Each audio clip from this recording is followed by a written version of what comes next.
Oke, di video kali ini gue pengen buat video pembahasan seputar iPhone 7 ya kan. Karena iPhone 7 ini desas-desusnya ini, by the way, video ini gue upload sebelum iOS 16 rilis secara resmi. Jadi jangan lo samakan ketika video ini lo tonton setahun 2 tahun kemudian ya kan.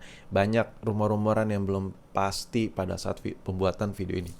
Nah, desas-desusnya iPhone 7 ini sudah tidak dapat pembaruan iOS 16. Jadi apa sih yang terjadi? Oke, gue pengen bahas dari sisi market dulu, dari sisi lebih ke finansial sih. Nah, kalau kita punya budget dari 1 juta, ke 2 juta, ke 3 juta, 4 juta, sampai ke 5 juta, iPhone-iPhone di meja inilah yang bisa lo pilih. Salah satunya, meskipun banyak pilihan lain, ada iPhone XR juga yang belum gue taruh di meja ini. Ya, pokoknya punya duit budget 1 juta sampai ke 5 jutaan, semua iPhone di meja ini bisa lu pilih secara bebas. Nah, gue pilih dari yang paling mahal dulu.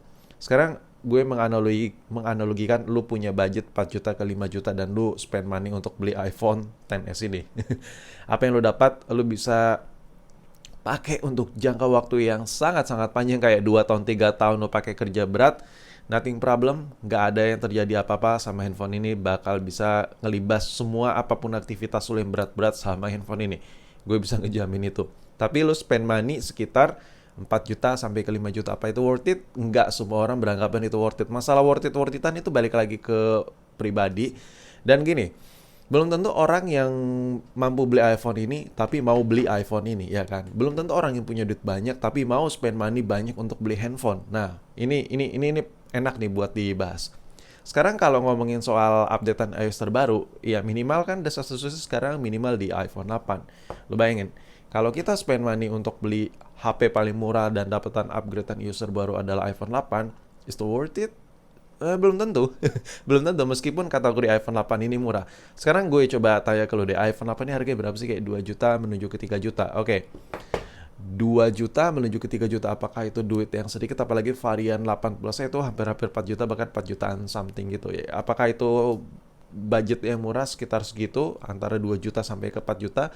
Menurut gue itu tetap mahal ya, tetap mahal. Dan paling worth it menurut gue budget saat ini adalah iPhone 7. Kenapa iPhone 7? Karena dengan budget uang 1 jutaan lo bisa punya iPhone seperti ini, men. Ya, dan sekarang desas-desus ya, iPhone yang lagi gue pegang ini gak dapat iOS terbaru.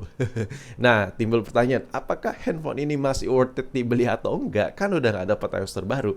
Oke, gue jawab. Sekarang gini, lo pakai handphone buat apa sih? Ya kan? Lo pakai handphone buat apa?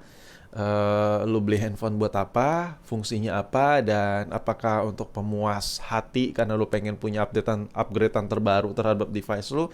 Kalau jawaban lu itu, video ini nggak cocok. Tapi kalau pengen irit-iritan, kita cari yang se-worth it mungkin, coba lu tonton video ini sampai habis. Nah, sekarang gue pengen tanya sama lu. Ini iPhone 7 ya kan, iPhone 7. Dengan iPhone 7 iOS jadul ini, yang bakal kita bilang jadul, ya jadul, itu nggak bisa dibilang jadul cuy. Karena secara dasar ya, iPhone 7 ini bisa dapetan updatean iOS 15, yang which is iOS 15 itu secara teknis diciptakan untuk iPhone 13 Pro sebelum launching. Jadi jelas ya, iPhone 7 nggak bisa dibilang jadul operasi sistemnya. Ini yang jarang dibahas sama orang. Lu harus tahu, men. iOS 15 itu salah satu iOS terbaru juga, meskipun ada iOS 16, ada iOS 17, nanti lu harus tahu bahwa iOS 15 diciptakan untuk mendevelop iPhone 13 Pro, 13 lineup 13 lo pokoknya menjadi lebih perfect lagi, ya kan? Nah, makanya ini more than enough menurut gue. Lo bayangin, sebuah iOS operasi sistem yang didesain menyempurnakan iPhone, fungsi iPhone 13 tapi diterapkan di iPhone 7. Jadi nggak bisa dibilang jadul juga. Dan fun fact ya, ini gue kasih lihat ke lo. Dengan iOS 15 bertahun-tahun, gue bisa ngejamin lo masih bisa download WA, lo masih bisa download YouTube, lo masih bisa download M-Banking kayak buat belanja, Shopee, Tokped, kan, OLX, file-file penting lainnya, aplikasi penting lainnya kayak Anywhere dan kawan-kawan.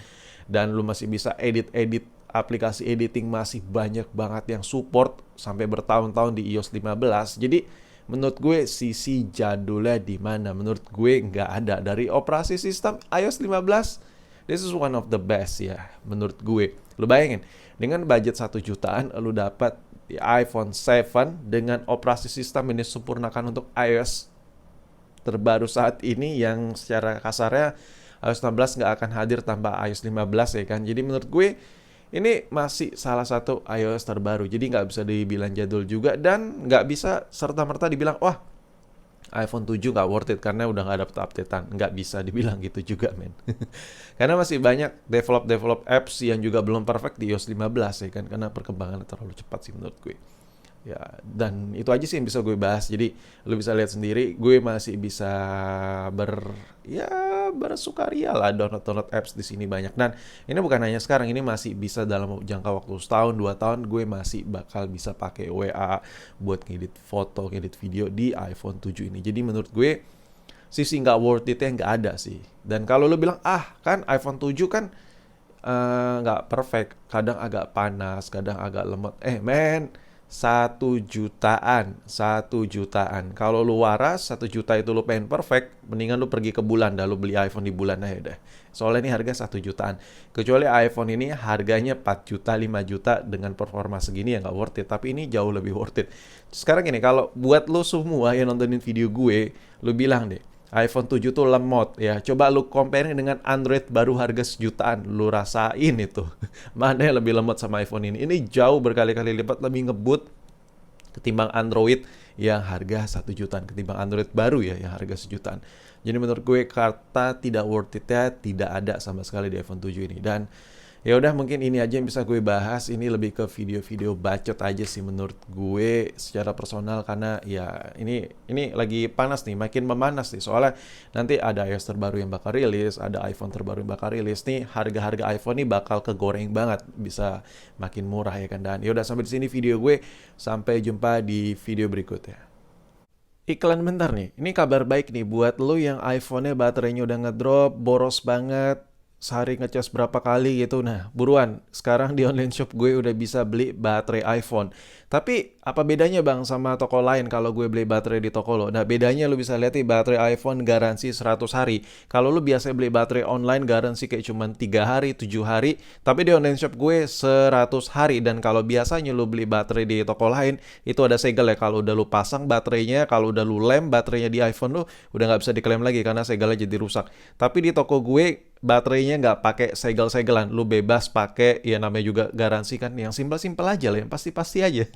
Pokoknya garansi 100 hari panjang banget, dan ini tersedia untuk banyak seri, mulai dari iPhone paling jadul, iPhone 4S ya kan, ada iPhone SE juga yang rare item yang susah banget partsnya untuk dicari, sampai iPhone XR semua ada. Jadi buat lo yang pengen ganti baterai yang udah ngerasa boros, lanjut, linknya ada di deskripsi di bawah video ini, cus buat langsung beli baterainya.